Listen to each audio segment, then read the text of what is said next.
Hello guys, welcome back to our channel Gaming Basics. In today's video, I will be teaching you guys how to walk without moving on your Pokemon Go. So to do that, you must have the Spoof Pokemon Go app, and to download it, just open your browser and go for the website pgshop.com, and as you do that, just download this, and as you download it, just open the game. And guys, as you open this game, you're in this home screen. So just stay at this home screen and look for this joystick where you can see it. And as you see it, just move this joystick like this.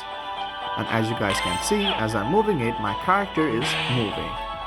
So guys, that's how you walk without moving on your Pokemon Go. If you find our video helpful, please leave a like and please do not forget to subscribe our channel. Also hit the bell icon to get updates with our latest videos and drop a comment for reviews and more content like this.